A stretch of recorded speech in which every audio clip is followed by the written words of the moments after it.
ये ट्रिक अब सीख ले ताकि आपका जो है कोई भी गाना आप बना लेंगे, कोई भी गाना निकाल लेंगे हारमोनियम में। नमस्ते, मैं हूँ प्रेम गुरमेहता। कैसे हैं आप लोग? सभी लोग अच्छे से सभी वीडियो को देख करके सीख रहे होंगे और सभी लोग मेहनत कर रहे होंगे। ये मेरा विश्वास है कि आप लोग अच्छे से एक एक लेसन को अच्छे से तैयार करके आगे बढ़ रहे होंगे।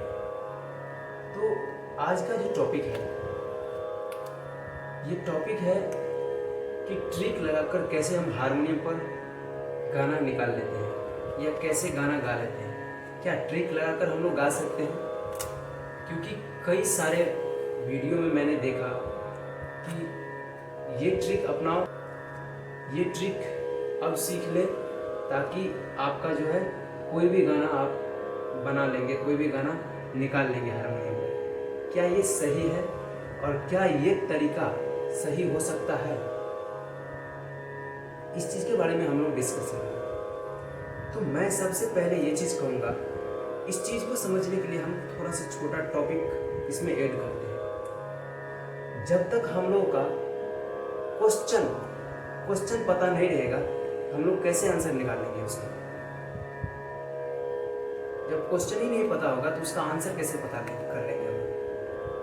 अब इस चीज़ को समझने के लिए मैं इसको ब्रीफ करता हूँ। जब हम लोग मैथमेटिक्स बनाते हैं, मैथमेटिक्स का क्वेश्चन सॉल्व करते हैं, उस समय में आपको सिर्फ ट्रिक दे दिया जाए और क्वेश्चन नहीं दिया जाए तो कैसे आप निकालेंगे? और एक ट्रिक बताया जाए आपको और क्वेश्चन दूसरा है तो फिर आप कैसे पता करेंगे ये ट्रिक ही लगेगा इसमें? इस चीज के लिए आपको जड़ से मेहनत करना पड़ेगा और जड़ से सीखना होगा कि कौन सा ट्रिक किस सिचुएशन पर प्लग होगा, लगेगा, कहां पर लगेगा वो चीज। म्यूजिक में भी ऐसा ही है कि कौन से गाने में किस पिच से गाया गया है और इस पिच के अंतर्गत में कौन कौन से नोट लिए गए हैं। तो अब आ गया इसमें क्या? नोट। अब नोट जो है 12 नोट है। जब तक आपके दिमाग में 12 नोट नहीं रहेंगे तब तक आप कैसे गा पाएंगे, मुझे बताइए। मैं कोई सारेगामा पधानिसा, अभी आवाज, सिर्फ आवाज, इसका सारेगामा पधानिसा जो है उसका आवाज आपको जब तक नहीं मालूम होगा तब तक आप कैसे गा पाएंगे और कैसे निकालेंगे उसमें? कोई कंपोजर कंपोज करते हैं सॉन्ग को तो ये एक नोट पर, एक पिच पर, उसमें नोट कौन कौन सा लगेगा वो डिटरमाइन करते, वो बनाते टाइम में सोच के बनाते हैं। और ऐसे ही कोई ट्रिक दे दे आपको कि आप गाने लगेंगे, ये संभव नहीं है। एक दो गाना के लिए आपको ये चीज़ बताया जाएगा, एक गाना सीखना है आप सीखिए, ऐसे ये नोट है। लेकिन एक ही नोट को हम कई तरीके से, जैसे एक सवाल को, एक क्वेश्चन को हम कई तरीके से परोस सकते हैं किसी को भी। अगर हम बोले कि किसी को मुझे बोलना है कि तुम कौन हो, तो पहले बोलेंगे तुम कौन हो, फिर अगर मुझे इसी को चेंज करना होगा, कौन हो तुम। सिंपल सी बात है, कौन हो तुम। पहले बोले तुम कौन हो, अब बोल रहे हैं कौन हो तुम। अब ये भी बोल सकते तुम हो कौन। तो ये चेंज कर सकते हैं।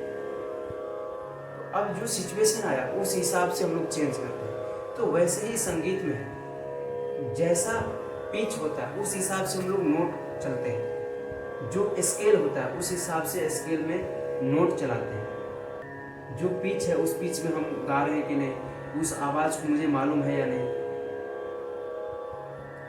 जैसे ये सी शार्प चल रहा है तो अभी मुझे इसी पिच में कोई गाना गाना हो तो हम कैसे गाएंगे?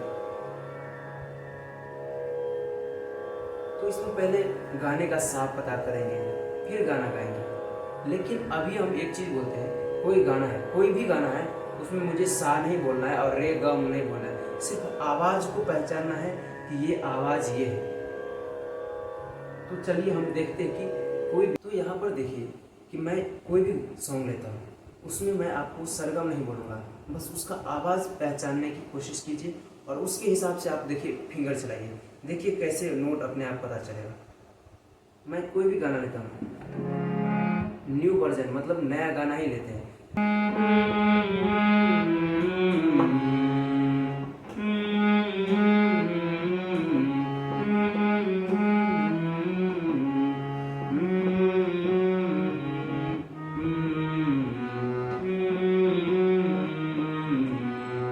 तो इसमें नोट छोड़िए, सिर्फ आवाज देखिए। तेरे मेरे सपने सभी। तो ये गाना को देखिए आप और समझिए इसमें आवाज कैसे कैसे गया है और कैसे आया है। जब तक हम ये नोट आइडेंटिफाई या फिर हम कहीं से भी इस चीज़ को बजा सकते हैं, लेकिन ये जो आवाज़ है कैसे कैसे ऊपर गया, कैसे नीचे आया, जब तक आपके मन में समझ नहीं होगा तब तक आप कैसे गाएंगे या कैसे आप बजा लेंगे। जैसे मैं इसको बताता हूँ आपको।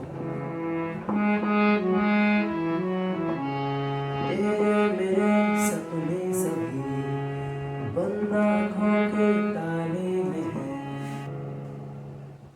तेरे मेरे सपने सभी बंद आँखों के ताले में है, चाबी कहाँ ढूंढे बता वो चांद के प्याले में है। तो इसमें देखिए अब कितना ये था।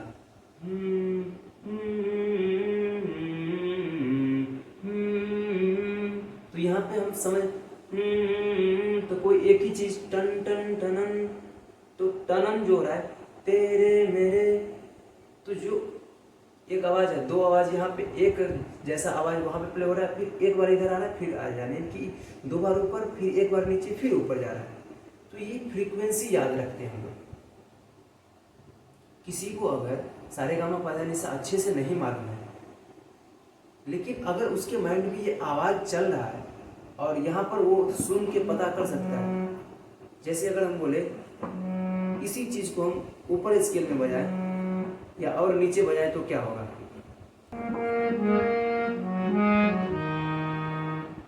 तो एक ही बार में ऐसे चला गया, क्यों चला गया? क्योंकि वो दूरी पता है कि इस नोट के बीच के बाद तेरे मेरे सपने सभी, तो ये दूरी पता चलता है माइंड को, तब हम लोग वो चीज पर जाकर के प्ले करते हैं।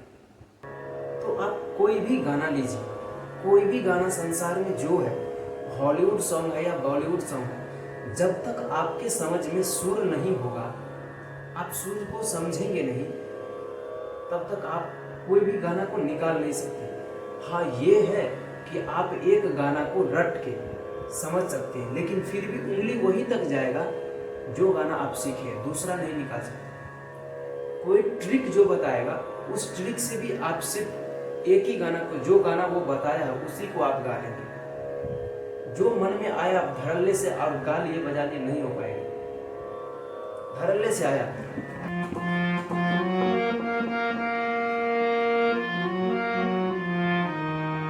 मेरी भीगी भीगी सी पलकों पे रह गई।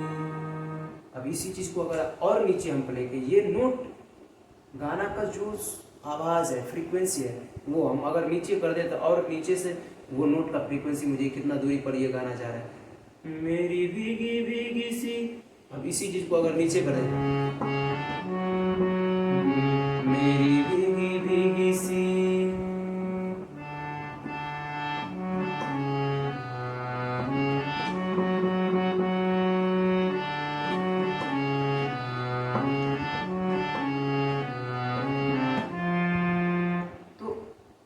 गाना कोई भी हो, कोई सा भी गाना हो, लेकिन मेन है इसमें क्या कि आपके अंदर में सुर का समझ होना चाहिए। जो 12 सुर है कैसे गया है, कहाँ पे कोमल है, कोमल का क्या आवाज है, तीव्र माँ का क्या आवाज है, ग का क्या आवाज है, वो रियाज करते रहेंगे तो आप गा पाएंगे। अब जो ये सोच रहे हैं, जो लोग ये सोच रहे हैं कि मुझे ट्रिक पता चल गया हम गाना गा लेंगे, मैं कहता हूं आप सीख नहीं रहे हैं, आप घाटे में जा रहे हैं। आप ये ट्रिक लेना छोड़ दीजिए, तभी संगीत को समझ पाएंगे। ट्रिक से बड़े बड़े सिंगर नहीं है अभी तक, वो सीखे हैं अच्छे से, जड़ से मेहनत किए हुए, तब जाकर के वो इतने मुकाम पर पहुंचे हो। और एक ही बार जो कंपेयर करेंगे कि मैं बन जाऊंगा, वो मेरा हो गया ये, एक गाना सीखने से या फिर एक राग सीखने से, एक राग सीखने में कितना टाइम लगता है, 2 साल तक 1 साल तक सीखते हैं एक राग को। तो जब मैंने शुरुआत की तो उसी टाइम में बोला था कि संगीत जो सीखना चाहते हैं उसके अंदर में पेशेंस जरूरी है। तो संगीत को जब सीखना शुरू किए आप लोग तो अच्छे से मेहनत कीजिए और उसके पीछे लग जाइए कि मुझे ये चीज़ को अचीव करना है। क्योंकि हम जब पढ़ाई करते हैं उस टाइम में लिखते हैं, हमारा आँख देखता है कैसे कैसे लिखते हैं जो पढ़ते हैं, लेकिन यहाँ पे जो हम लोग जो है ना देखते नहीं, सुनते हैं और फ्रीक्वेंसी को याद रखते हैं कि ये सा है, तब आँख से यहाँ से त्रिनेत्र बोलते हैं ना, वहाँ से दिखाई देता है कि आपको सा यहाँ पे है, लेकिन सुन के याद रखना पड़ता है कि ये सा है, ये रे है, ये ग है, ये कोमल रे है, ये कोमल ग है। तो मैं कहूँगा ये कि ट्रिक के पीछे मत भागिए। कोई भी गाना ट्रिक से नहीं निकलता है, उसके पीछे का मेहनत होता है, तब आप हारमोनियम पर निकाल पाएंगे। जब पाल्टा रियाज करेंगे शुरुआत से, जब पाल्टा हो जाएगा अलंकार करेंगे, जैसे आपका फिंगर चलता रहेगा, आपके समझ में सुर आता रहेगा, आप खुद ब खुद निकाल पाएंगे। तो मेरा कहने का मतलब यही है कि आप ट्रिक सब के पीछे मत भागिए। ट्रिक के पीछे भागेंगे तो आप रेस में इतना पीछे हो जाएंगे कि आपको बाद में छोड़ना पड़ेगा। इसीलिए मेरा आप लोगों से ये अनुरोध है, ये विनती है कि आप लोग जब म्यूज़िक को सीख रहे हैं तो ट्रिक सब या शॉर्टकट रास्ता मत अपनाइए और अच्छे से मेहनत कीजिए। कम से कम 1 साल मेहनत करेंगे अच्छे से तो मेरा विश्वास है कि आप लोग ज़रूर आगे बढ़ेंगे म्यूज़िक में। ठीक है, आप लोग समझ गए होंगे अच्छे से इस चीज़ को। तो आशा है कि जो लोग म्यूज़िक को सीखना चाहते हैं वो लोग ट्रिक के पीछे मत भागें। ठीक है, तो यही मुझे समझाना था। बाकी मेरा जो थंबनेल था उसके पीछे यही कारण था। ठीक है, नमस्ते, धन्यवाद। मिलते हैं हम लोग नेक्स्ट वीडियो में।